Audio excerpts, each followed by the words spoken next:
Hello. Welcome to Everybody Was Kung Fu Fighting and Other Martial Arts.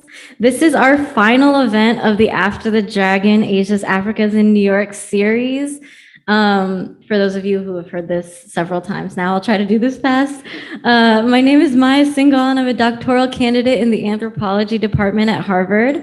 I organized this series along with Veronica Peterson, Rowan Flad, and Michael Pewitt, loosely around my dissertation research, which deals with African American and Chinese American mutual aid, crime, and criminalization in New York City. The series has been an experiment in public anthropology and community engagement. Inspired by the practice of ethnography, we wanted to bring junior scholars from universities around the country who are thinking about Black and Asian cultures and relationships to my field site in New York. And we wanted to put these scholars in conversation with chefs, artists, fashion designers, and martial artists, people who are thinking about similar topics, but through quite different media. Finally, we wanted to host these conversations in places that reflect the subject matter of the conversation to highlight the way that ethnographic inquiry can really crystallize in the particularity of a field site. We've had an incredible semester of talks about Chinese diasporic foods, Black and Chinese hip hop, Asian fashion, and Afro-Asian relationships through music and dance. And if you missed any of these, you can check them out on Harvard Asia Center's YouTube page. I'm so grateful to all of our speakers who brought their incredible knowledges and also curiosities to these events. And I'm also really grateful to the venues that have hosted us, Sean Liu's MSG Kitchen, Beer Wax, You and Me Books, and now Nuyorican Poets Cafe, which all helped us create these really magical spaces for discussion. I've really never experienced this energy before in any academic event, and I'm just really honored to have been able to share this with all of you. We could not have put this series together without the generous support of Harvard's Asia Center, the Anthropology Department, and the Fairbanks Center for Chinese Studies, or the administrative support of Tenzin Ngoda, Julie Story, Chris Paul, Andrew Cepeda, and Mike Holmes. As always, I literally cannot thank Winton Wong and Brett Ryoji Kodama enough for their video and live stream expertise. They have made the video archive of these events so beautiful, and I'm really incredibly grateful. Let's give them a round of applause really quick.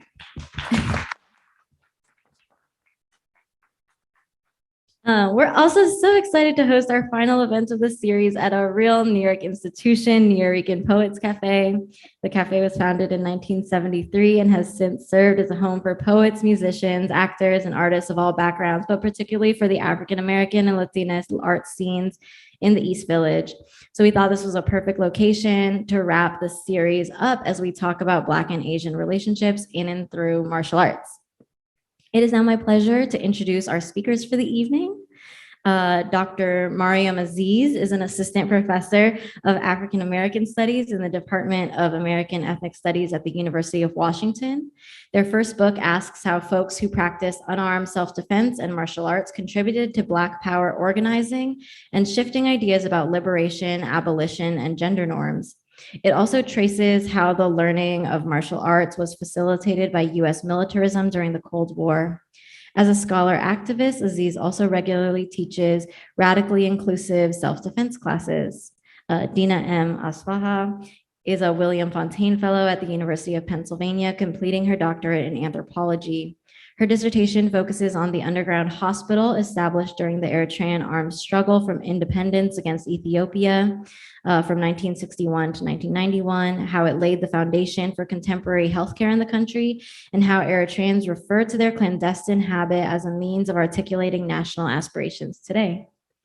Justin Winley is a Harlem native and recent graduate of Pace University's film department with a lifelong interest in the history, practice, and culture of martial arts.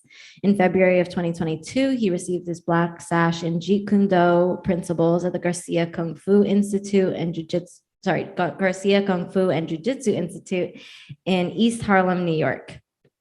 So I wanted to start off asking y'all a little bit more about what you do.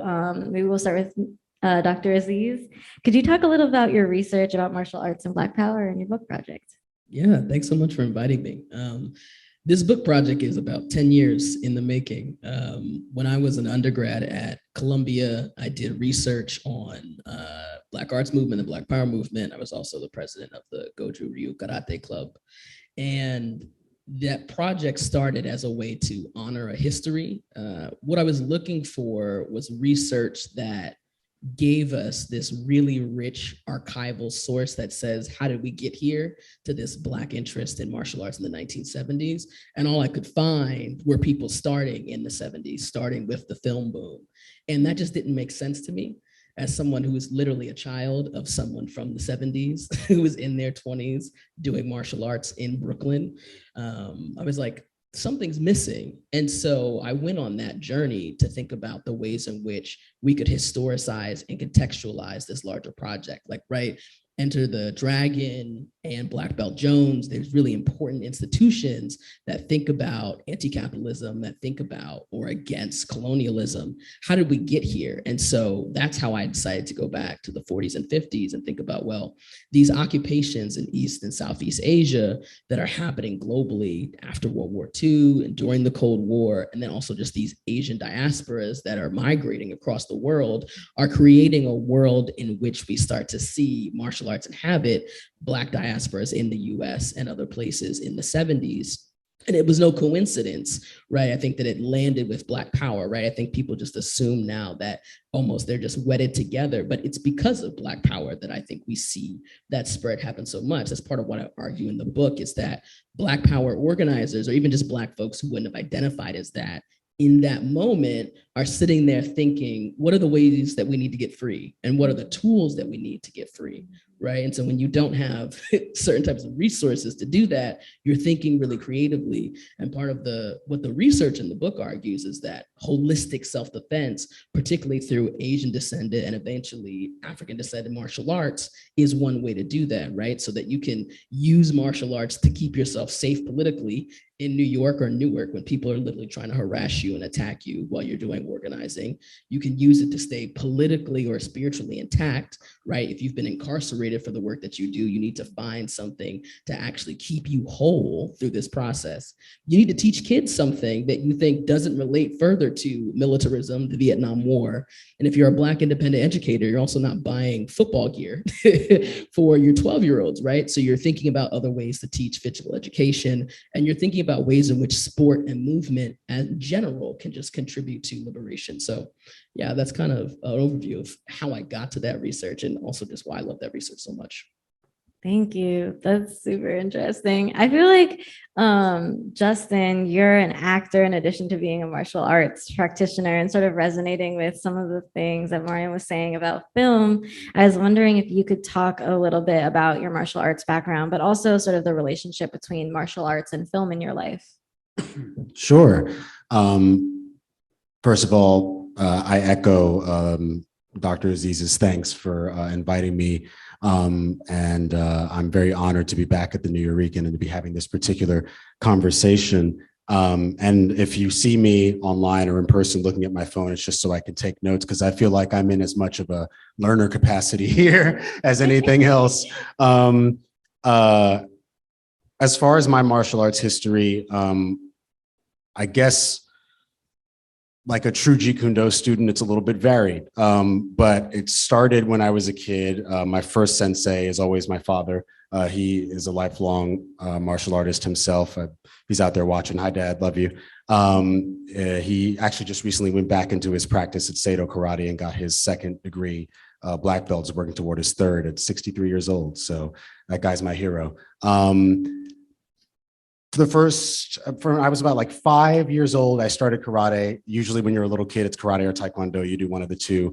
I trained under Kushinda Lamar Thornton at New Breed Life Arts, world-class martial artist, several black belts in jujitsu and different forms of karate. And I was there for about 5 years, really learned discipline there. And that traditional route, I think, has stayed with me in terms of, like, even in my practice now, there's a perfectionism that I think follows when you've had a traditional background, that if you're not doing the thing right, it just bothers you. Excuse me. And I think that stayed with me. And then, even though this isn't technically a martial art, I still count it. I fenced for 5 years at the Peter Westbrook Foundation. And that definitely, I would say I learned competition. That increased my competitive drive a lot. And I wasn't necessarily good enough to get scholarship money from it, but I hung in there for a few years, and it also conditioned me physically a lot in terms of my cardio, the things that they had us doing.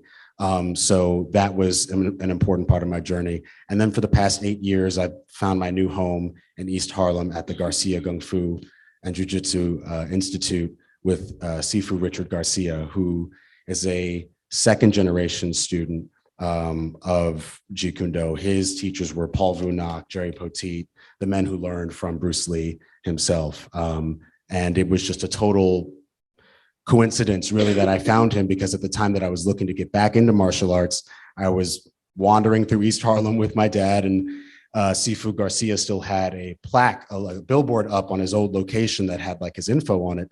So we stopped by the school one day, and then, yeah, that was August 2015.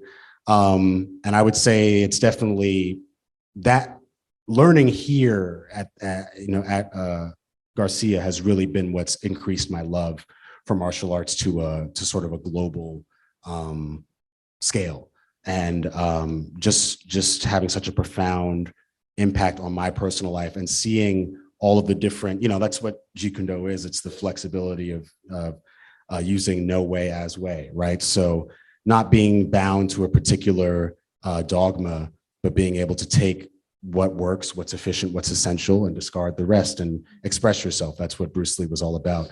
As it relates to film, I mean, yeah, a lot of my favorite films are martial arts films.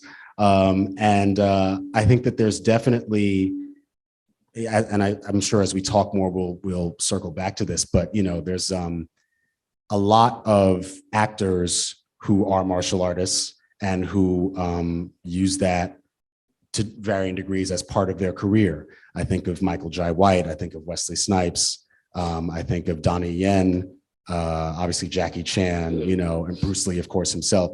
And I even remember when I wanted to get back into martial arts, I was telling my dad, yeah, because I'm an actor and like, it'd be good to know martial arts because like, then I could like get more parts. And he was like, yeah, well, it's not a toy though. Like you learn martial arts to defend yourself and your family. And then the acting thing, that can come second, So definitely a sobering reminder of the importance of it. And and it's been an absolute blessing to train the way that I do with the people I do. Thank you. So Dina, I think a slightly different context, but still sort of these ideas about defense, self-defense, community defense. So I think many of us are not super familiar with Eritrea. Could you talk a little about your research and also the liberation struggle? Sure. So of course, following Dr. Aziz and Justin, thank you for inviting us, Maya. And I think actually I have a lot of connections to what both of you offered us, in the context of thinking about self-defense amongst Black people, African descendant people across the world.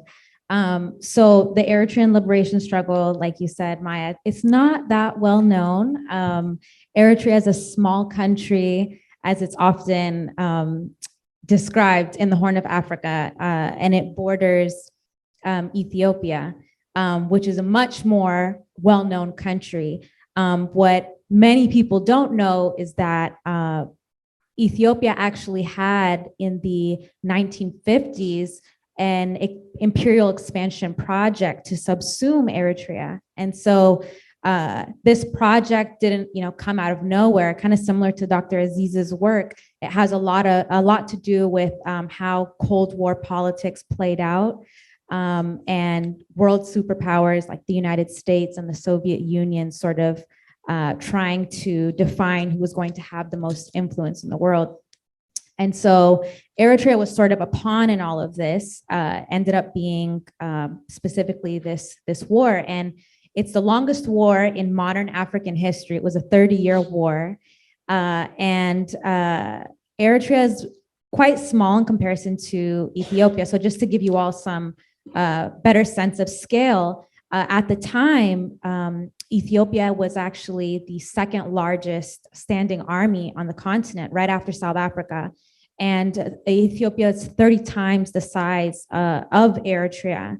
And so it was very much so an uneven war, and that actually required guerrilla strategy, guerrilla tactics on the part of Eritreans, and really strong social organization. And I myself am a child of Eritrean immigrants. So my folks, they are part of the generation who were fighters in this war, in the revolution. And so, growing up, I think, like many other Eritrean youths, whether they're growing up in the US or the diaspora, or even back home, we get a lot, or we've gotten a lot of our ideas of the revolution through the genre of revolutionary music from that time period. And one of the songs, a really famous song, and it's kind of like a skit actually, it's called Commando. And, of course, growing up, like I said, you just think this is like regular music from back home. But Commando is actually, I'll give you guys the definition. So it's a military term, and it means a military unit trained and organized as shock troops, especially for hit and run raids into enemy territory. And so in this music video / skit, the writer, I guess you can say, of this song, his name, he goes by Wad Dashawal. And Wad Dashawal is this older man, and he's having a conversation with a man named Wad Sheka. And he's basically bragging to his friend, I saw these folks in the unit, in the commando unit, and they totally erased the enemy. And as he's bragging to his friend, the music video is actually an interlay of this commando unit. It's documentary footage. And you see these Eritrean, freedom fighters who are in unison. They're doing their military martial arts training. They're in unison. You see the discipline. And so, like I said, growing up, you think we just thought this was kind of normal. But now in my research, I am thinking about self-defense from 2022 for Eritreans or from Eritrea. And in my ethnographic fieldwork and talking to current soldiers who are fighting against territorial infringement in different kinds of ways, or against imperialism in different kinds of ways, they describe themselves as being part of this extended project of fighting years, decades, maybe even a century of imperialist aggression. So it's really interesting to trace all of that, because I was just in Eritrea in July, and I was talking to someone, and he was saying, we're used to this. We're used to this. Our people have been going through this. And so I'm also interested in thinking about, how do we understand self-defense practices as they evolve over time, different sort of political, economic, circumstances, and then also what does it mean for Black people to develop self-defense practices? How is that interpreted as opposed to just simply violence? Wow. These are all so interesting. I'm learning so much already. So since this series is largely about sort of Black and Asian relationships, I kind of wanted to ask you a little bit more about these in your sort of various work. So maybe I'll start with Justin, because Jeet Kune Do is Bruce Lee's style of martial arts. And so I was sort of curious about if you have a sense of like the appeal of Jeet Kune Do as a style for folks around Harlem and for like Black folks in particular, because I did a class at Garcia Kung Fu, and it's, very notably like almost all Black men there. It's funny, for one of my final projects in college, I was in a communication and pop culture class with Dr. Melvin Williams, who I wound up collaborating with on my published work regarding Black male survivorship. But for my final project in that class, I did like a presentation about Bruce Lee and specifically how he challenged the Asian stereotype. So I did a lot of research on how his explosion onto the Western, mainstream sort of sphere really impacted everybody. And, my dad being, growing up around that time, has always talked about how Bruce Lee was just electric. He presented something that had never been seen. Prior to that point, the images of really any Asian person were dictated by war, what was going on with the war and who was the enemy at the time. And Chinese people specifically, were seen as the sick men of Asia. And there's a very potent scene in one of Bruce Lee's films where, he kicks the sign off of the front of the dojo that says no Chinese or dogs allowed. He kicks it up and shatters it in the middle of the sky. I think, his appeal is one of expression. It's one of confidence. There was a sense that he was aware, even in his time, of the struggles that seemed to be almost like perpetual regarding race. And really, I was just thinking about this earlier today in preparation for this, but Bruce was, again, relative to his time, pretty racially progressive. I mean, his first student was actually a Black man, Jesse Glover. And he taught, Kareem Abdul-Jabbar, obviously starred alongside him in Game of Death. He, whether or not history has gone on to hold those other people to the same level of acclaim as Bruce Lee is a different story, but he himself independently was always trying to make sure that he taught his art as it existed at that time to anyone who, wanted to learn it and who he felt deserved to learn it. I mean, there's stories about how he had a waiting list once he got famous for people to get into his school because he really believed that this was, it was dangerous and it was potent and it was important.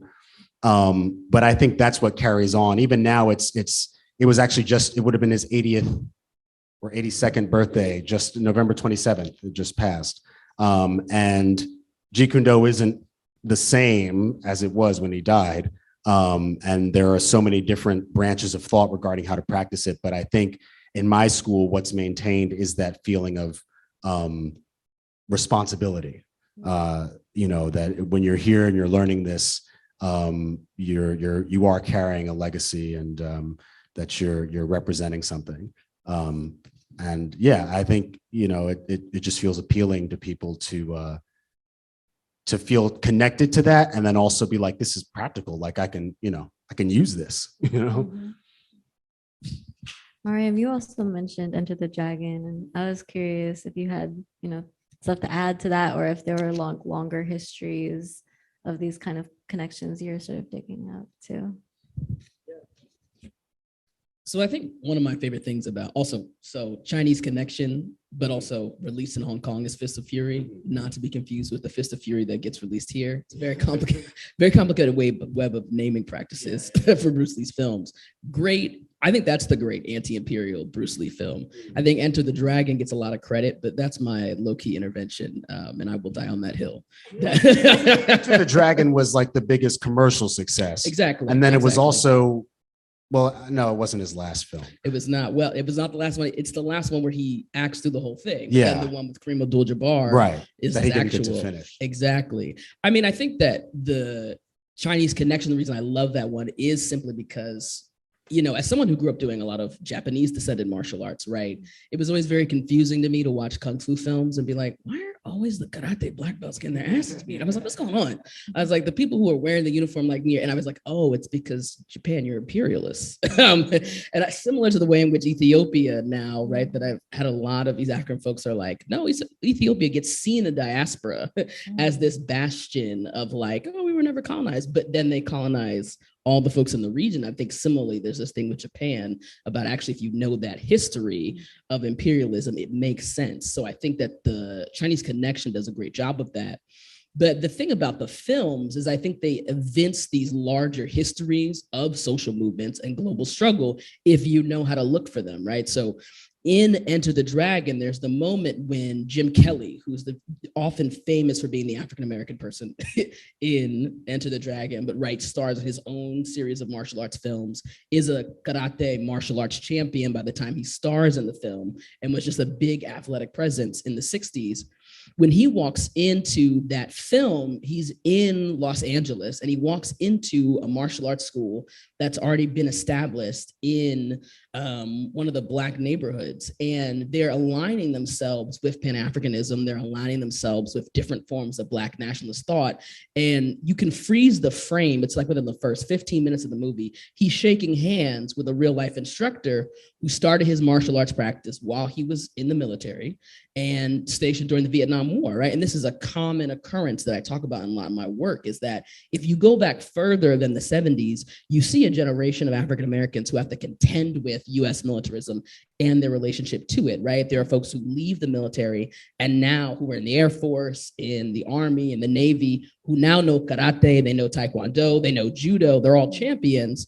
And so some of those folks are like, well, we're taking this and we're actually going to teach these practices to communities, right? And we're going to be part of this idea of a self-proclaimed third world revolutionary, right? And then unfortunately, you also have folks who are going to be part of the first generations of people who are going to be African Americans who are actually entering into police forces in larger numbers, who at the time don't necessarily know what we know now, or what I would probably also argue now is that actually, they thought if we teach people unarmed self-defense, specifically we teach the people who are policing Black communities during these urban rebellions and these long hot summers, self-defense, then we'll have less African-American murder, right? The rates will go down. And as we see, I saw this tweet within the last year that against when another unarmed Black person was killed. It was like, if you police would just learn how to do karate, right? And just stop. And the person was well-intentioned, but I was like, actually, the police in the US have known particularly Asian descended martial arts, and then eventually Brazilian Jiu-Jitsu and Krav Maga, another sort of state related martial art for decades now. So there's definitely a relationship here that if you peel back the layers of these films, there's so much more going on that they often don't get enough credit for. That's so interesting. And then Dina, for you, I think there's also a really interesting connection. Like we often sort of in 2022 hear people discuss like Chinese investment, or even like sometimes people will call it like neo-colonialism in Africa. But I think different countries in Africa have really different relationships to China. So I'm curious if you could talk a little bit about sort of China and Eritrea. Yeah, absolutely. I think it's so important to be able to have nuance when we have these kinds of conversations, because you're absolutely right. I think when you're looking at, the dominant discourse right now, it's there's like a phrase of, China and Africa, right? Or you'll hear about modern day colonialism is happening between China and, all over the continent in Africa. In Eritrea in particular, I think there's a really unique history, because at the beginning of the Eritrean liberation struggle, actually, the earlier folks of the Eritrean Liberation Front went to China in the 1960s to acquire military training. And so this was about the late 60s. And actually a part of that troop who went there was the current president of Eritrea, Isaias Afwerki. And there isn't a ton of information about that experience, understandably so. But I think you can see it in today's sort of arrangement, maybe, or relationship between Eritrea and China. Eritrea is, you might have heard in the mainstream media, it's considered a country that is internationally isolated. There's a lot of geopolitical stuff that goes into it being framed in that kind of way, and a lot of that has to do with the fact that going back to self-defense, Eritrea is actually the only African country that does not have U.S. military relations, so U.S. or actually European military relations. What Eritrea does have is a system of national service whereby youth get military training as part of their last year of high school. And so that is definitely a very, it's a polarizing topic, not only within the Eritrean community, but I guess you can say on a internationally as well. It's usually actually a point of contention when people are discussing Eritrea. But again, to bring some context into that, the U.S. African Command is called U.S. AFRICOM, has agreements with 53 out of the 54 countries on the African continent, whereby these African countries have to cede operational command. So basically, any kinds of decisions that have to do with defense to the United States. And so I think that's like a really important point when we're thinking about what it means for Eritreans not only to defend themselves, in terms of in a military sense, but also in the sense of as an African country that is sort of fighting Western aggression in that kind of way. So yeah, in an existential sense. And I think that we need to be able to have that a part of our conversation. Yeah. So I have one more question, and then I'll maybe open it up to questions from the audience. And if you're online joining us, feel free to put some questions in the chat, and we'll have someone ask them for you. But I think one thing I've been really interested in is all of you have sort of talked about or like hinted at relationships between like armed and unarmed struggle. So I'm curious about the sort of relationship between like martial arts, self-defense, but also like armed self-defense or armed struggle. I don't know who wants to start that.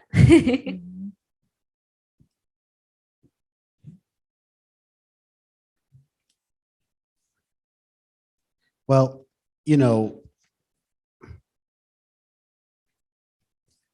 obviously there are, within many martial arts, there is like, weapons-based training before you get up to firearms. I don't think there's really any outside of like military-specific fighting, combat arts or forms that involve firearms, unless you're talking about like gun fu, so to speak. It's almost, I think sometimes they're looked at as like diametrically opposed. And when I think about how martial arts can be used, or even the idea of like of combat sports can be used as a sort of community, as a tool for community organizing, or for even like the processing of angst, right? There are cultures in the world, I don't remember the name, but I just found out this year about this event that happens somewhere in South America, where apparently it's like once a year, everybody who has a grievance with anyone else can come and box. They like set up a ring basically, and they have, you can look it up. They have like they have fist fights, and they squash it there. And then, everyone, they have like a big feast or festival afterward or whatever. In a much more urban and now commercialized way, I found out this year about street beefs, which is like this online phenomenon that started as a way to combat gun violence, right? because the founder of it, this guy named Scarface, grew up on the street, left a life of crime, lost a lot of friends to gun violence, said, hey, it's easy to have a problem with someone, to pull a trigger on them while they're, not looking, while they're on the basketball court, when they're hanging out with their children. But if to stand in a ring with them, man to man, so to speak, put on gloves, then, okay, first of all, to get to that point, you have to really think, is it worth even this? Do I really want to fight this person about this? And then if you do, okay, you fight and then you squash it, 3 minutes, it's over. You know what I mean? And no one has to die about it. And I think of that as a really interesting way, even though now street beefs has gone on to basically become almost like a amateur league of its own, a way for fighters to make a name for themselves. But I think the core of that idea is really cool as an alternative to fatal violence, and as a way to look at what martial arts or what combat can do for us emotionally and relationally. Yeah. Or was that going to add on to that? A little bit, but You can go. Okay. I think that the thing that I like that you said that they're not opposed, right, is I think that you'll find even historically, it's hard to find unarmed self-defense and armed self-defense divorced from each other, right? And I think that particularly for people of color and for Black people, armed self-defense, and this is part of the thing that I talk a lot about, gets a lot more of the imagery and it's a lot more of what's lasting. Partly, I think, because of the racialization of what does it mean for darker folks to take up self-defense in particular ways and the ways in which we think about guns and armed struggle. But there's a reality that, one, there are just moments when, armed struggle is actually important for folks who are doing revolution. And there are moments in which it's unpractical, which is why you can't divorce the two, right? So in conversations with folks I did oral histories with, or in just the research, I had lots of conversations with an elder martial artist who just passed. His name is Mfundishi Massey, and he was one of the martial artists associated with the Congress of African People in the 60s and 70s out in Newark and in the Oranges in New Jersey. And just talking with folks like that, rest in peace, you learn that, if you're going and you want a flyer for an event, right, that if you're literally in the streets, and particularly if you're in the urban north, right, you can't just, the images that we see of Black Power activists is that they're all carrying guns. But think realistically about how that doesn't make sense given repression, right? That actually you had to have other tools if you're living in Newark, right? So there are odd ways in which the Black South doesn't get a lot of credit for armed struggle, but actually it is the genesis of armed struggle in Black communities. And it made more sense because, with the rurality and the fact that police intervention the police just would not go on purpose, partly because of collusion, right? That you could have guns as part of your main self-defense, but you can't do that in Newark in 1968, right? So there's this wild white American vigilante who is also a US military vet. And he has a vigilante group that's based at his dojo in Newark. He also goes on to be a New Jersey politician. Shout out to my state. And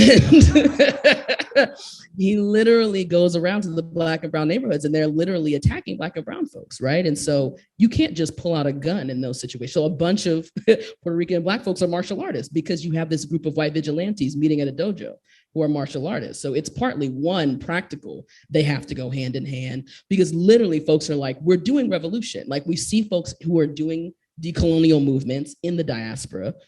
And even though African Americans often get belittled for thinking they're revolutionaries, right? No, they're literally we are under attack in places, right? And so this is a thing I think that we have to think a lot about. And I think if I'm not mistaken, Lupe Fiasco's father was he was revolutionary in that same context where he, because Lupe is a lifelong martial artist, but I think his dad in Chicago used his dojo as a basis for sort of community safety and patrol, organizing. It's all part of this Black Power history. The thing that I think we could all talk about is also how parents and their ideas about Black liberation have influenced all of us. I think that's something that we all have in common. So, For sure. I definitely think talking about self-defense and the, armed and unarmed sense is really important. I think also self-defense is really multifaceted. So the way that I think about it in my own research is actually from the vantage point of medicine. So this idea that you do need to develop different kinds of infrastructures and institutions in order to create protection, right? And so during the Eritrean liberation struggle, formally trained doctors, so folks who had, gone to medical school and completed medical school and such, were actually training ordinary people. So these folks were farmers and, mothers and adolescents, and they were training them to be what we would call in the language called Tigrinya, agar hahaim. Also in English, it would be called barefoot doctors. So usually when people hear about barefoot doctors, they think of China, because it's this idea of the barefoot doctor system in Eritrea was adapted from, revolutionary China. And in talking with veteran medical personnel, I was talking to a woman by the name of Dr. Leinesh this summer, actually. And she was the sole formally trained maxillofacial surgeon. And so, she was actually trained in Bulgaria and came from Bulgaria, as she would explain it, to the jungle. And she returned to Eritrea. She went to the jungle, and she was performing these really complicated procedures to fix people's faces again after they sustained facial injuries during combat. And she said to me, one of the really important reasons for medicine during this time was because we were at such a numerical disadvantage that when you healed one fighter, they could rejoin the war effort, right? And so I think it's important to think about self-defense in those terms as well, because you really need like a robust, holistic sense of training in order to protect yourself, not now, but also in the future. Actually, I love that, because I also think about holistic self-defense. Like literally, the Panthers popularized the saying, survival pending revolution, right? And part of their work that gets erased are their community survival programs, which lots of Black Power organizations did. They were like, the revolution is not going to happen in 75. So how do we make it there, right? And so you don't get a holistic, philosophy or mind, body, and spirit connection often with armed, right, self-defense. But like martial arts is a very spiritual practice. It's a deeply mentally healing practice. And so this idea that anything can be a component of self-defense till we get to another side is really important. So I love what Dina said. Yeah, I want to add on to that, actually. In talking to a lot of veterans, I'm so interested actually that surprisingly, a lot of them don't refer to the social practices that they were engaged in during this time. They talk about the spiritual, I guess you can say strength that they had, and they say different things like we had, these folks had the courage, or they knew that this was that they would triumph, or they weren't afraid of death, right? And so struggle really happens, definitely, like Dr. Aziz is saying, on spiritual and material planes. And I think those two cannot be divorced from one another when you're talking about, implementing self-defense. It's also, I think of the importance of education. Just you bringing up the Black Panthers made me think about that. And there's a really, really fascinating individual, Jason Wilson, I believe is his name, who runs something called the Cave of Adullam or Adulam out in, I think, Detroit. Yeah, there was just a documentary about it on ESPN, narrated by Lawrence Fishburne. I haven't had the pleasure to watch it yet, but I've been following him on Instagram for a little over a year. And he's doing really, really interesting work with the Black and brown youth of Detroit, martial arts centric life coaching, basically. There's a really powerful clip where he has a young man in front of him and he's swinging a fake, like weapon at his head. And so he's training the boy's reflexes, right? So that he ducks at the right time. But the boy keeps dodging and ducking and overreacting before the thing comes. And, to paraphrase, he puts it really well, but he says, if you if you overreact on the idea, then you won't be prepared for the reality of it. You know what I mean? You'll basically never you won't be prepared for the reality of the thing, and you'll make it larger than what it might actually be. And I just thought that was like such an interesting way to frame this drill that like I've seen done a bunch of different times. Because every time that he would go and the kid would react too soon, he would just avert and bop him on the head again. So yeah, I think just to the point of holistic self-defense, the way that martial arts obviously can be used to, yeah, like you said, reframe the mind, often goes understated. Amazing. I feel like we could keep talking for a long time, but I Yes, want to of course. open this up to questions from the audience, or if there's any in the chat too.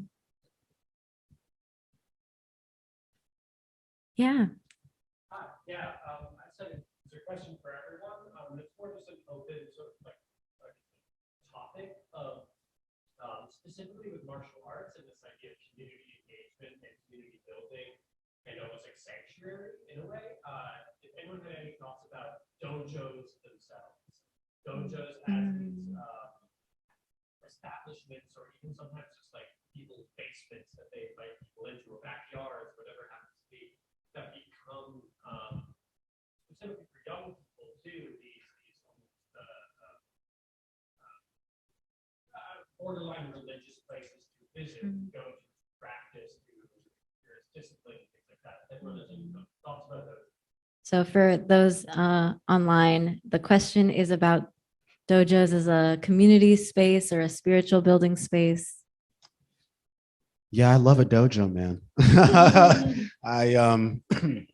They are certainly their own genre of environment. They have, their own rules. Every dojo, more or less. I mean, you go to a karate space and you might expect, okay, I bow when I enter, but there are certain specifics. I know in my school, because we are a Chinese-based martial art, and specifically Southern Chinese, so there's a way that we salute before we come in, and you can tell how long a student's been there by whether or not they know the full salute, you know what I mean? Like the full ornate one, or if they just know the one where you slap your hands together, taking off your shoes before you come in, obviously, and then when you're about to leave, facing the door and leaving again.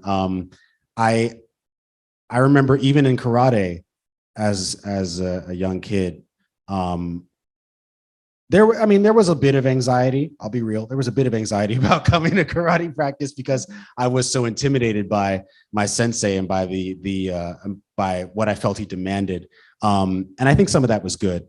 And so in that time, the dojo felt almost like it was almost like school in a way, but more. And I remember, there were. He was very regimented about time. And if you arrived late, you had to hit the concrete in the back on your knuckles and give him, 25 push-ups. And we did meditation. And that was really just sit still for however long. And if you even look like you're about to twitch, he had a bamboo rod that he would, tap you with on the knuckles or on the leg. And there's a lot of those old traditional practices that in the cold light of day now you're like, sounds a little weird, but, or borderline abusive. But, I think that for me, I'm very grateful to have been in dojos that have felt a lot more healthy than not, and that have felt welcoming and safe. Even if you're not a student, my current Sifu, he's been teaching in and around East Harlem for like the better part of 20 years. So people just know him. And he and his dojo are exactly figures of safety. So even if you're not an active student, you can come there, and he'll be a resource to you. So yeah, I love a dojo.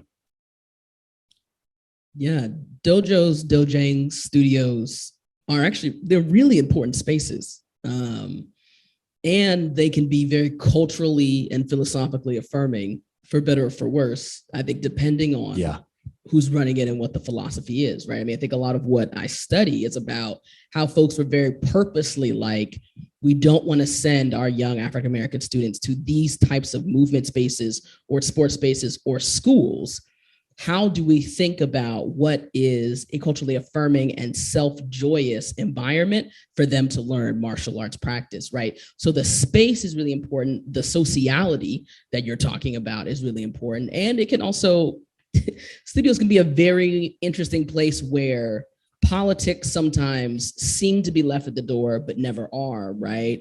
And so if you think about George Floyd, who was killed in Minneapolis, right, in the protests that emerged after that, the trial, I wrote an article after the trial happened, and there was an African-American martial artist who testified during that trial to talk about the ways in which the choke that was used was extremely dangerous, right? And part of what he shared is that he's like, well, I train with a lot of off-duty police officers, right? And so I know what types of trainings they get or are capable of, right? And that is a thing that can happen, right? You can be in a dojo that is all about Black love and self-joy. You can also be in a dojo in which there are people who are both anti and pro-police, right? And so there's a way in which a lot of martial arts instructors will welcome people across political boundaries, but there's also a way in which those things are often never erased. So dojos and dojangs are really important places, and how people craft those and their pedagogies are important. I mean, I think about all of the trans and queer-led martial arts schools going back to the 70s. I mean, those places are really important, right? The fact that you can't be an average transgender nonconforming martial artist and go into a space where someone respects your pronouns, right? Or just respects queerness in general, right? So environment and the literal place of the martial artistry, like being able to come to a space like this is really important. Yeah, and that, I mean, not to keep running out the clock here, but that just does spark something for me in terms of the, you know, the masculinization of martial arts spaces. Not that men shouldn't practice martial arts, they should, but almost sometimes it feels like it's to the detriment of, you know, other gender groups who might need and do need, you know, to learn self-defense, but maybe feel that they can't penetrate the maleness of a given martial space. Well, specifically cis men, right? Because I mean, there are spaces in which trans masculine folks, right? It's just like, it's a safety for different types of femininities and masculinities, right, to your point. Yeah. So that's something that I'm constantly thinking about in terms of how to make the martial arts more, seem more palatable and accessible to everyone who needs it. You know, not only need in terms of like literally a matter of life or death to protect myself, but also need for an emotional, for a mental, for a social gap to fill. Yeah. Yeah. And there are those of us who do that work. So, yeah. First of all, thank y'all for y'all's time. It's been so much learning. I wish this was like on TED or something. And I was really excited about today because I studied martial arts 6 years myself, and I've been an MC for 16 years of my life now. So, and I remember when I first moved to the States, I didn't speak English, and my stepfather put me in Shaolin Hungar school because I have people in my community to talk to. Mm-hmm. But ironically, there were more non-Asian students than Asian students. Mm-hmm. And, you know, as somebody that just came here from like a rural place in China, mm-hmm, this is my first opportunity to be up close and personal with Black people, white people, Spanish people. And when we're all going through this hard physical regimen together, like everything else melted away. And like at the end of the workout, we're like hugging, and it was like, there's so much love. Yeah. And I also found more of that, you know, in hip hop as well. And, you know, in the last couple of years, just on seeing the online chatters, it's clear to me that I've been living in a bubble because of the world I've been choosing to live in. But I noticed in the last couple of years that there's a lot more anti-Blackness in Asian communities and a lot more anti-Asianness in Black communities that I didn't know before. And it makes me so sad, you know. Do y'all feel like martial arts has in your life or in the people that you see around your life, like has it had like a change or like an impact on maybe like breaking down that barrier and understanding each other's culture a little more? I want to respond to this, but I think I will be able to respond to it in terms of the Eritrean National Service, the military training that Eritrean youth undergo in their last year of high school. So this program is called SAWA, and the program emerged or was established in 1994, 3 years after Eritrean independence. And the reason why the program was established was because there was basically little to no capital because the transitional Eritrean government decided that they would not accept structural adjustment aid to rebuild the country. So you have all these youth who are, especially in the city, without work. And so through SAWA, they were given, right, it's a state-sponsored program, they were given a place to go to begin having some sort of training, skills-based training, right? And over the years, really interesting, conflict has not ceased in the Horn of Africa. And so it has definitely lended itself useful in terms of folks having, military training. But when you talk to folks who are graduates of the program, they also discuss how SAWA is like a very unique experience that brings people together actually by force. What I mean by that is that in Eritrea, there are 9 different ethno-linguistic groups. And because infrastructure, transportation infrastructure was basically, destroyed throughout this 30 years of war, there's really no way that you would meet certain folks in the country, especially that are from a different ethno-linguistic group, until you arrive to Sawa. And so, you're having to communicate with other folks who, like you, are quote unquote considered Eritrean, but you don't speak the same language. Or perhaps someone has, regionalist, views about their part of the region being superior to another. And so you're forced to learn how to collaborate with this person or with, other folks in this space. But of course, that's like a really cool experience that they talk about. It's also kind of like a romantic way of thinking about, right, like difference and nationalism or nation building. But it is interesting because it still provides that space which folks can express their appreciation of. And then you see actually in the Eritrean diaspora, because they are not in this Sawa space, they express regionalist or they views, or they express Islamophobic views, right? And so it's interesting to think about what's tolerated and what's not tolerated, maybe like a dojo adjacent space, because of the parameters of discipline and the parameters of respect that you have in these militant sort of settings. And so I think it's useful to think about maybe what martial arts can offer in that way. Maryam, I was wondering if you could answer this question also, but in talking about the work that you do and the teaching that you do in martial arts, because I think also you maybe used to teach for We Are Malika. And I had gotten in touch with them and they were like, you need to talk to Dr. Aziz. So yeah, I was curious if you could talk about that too.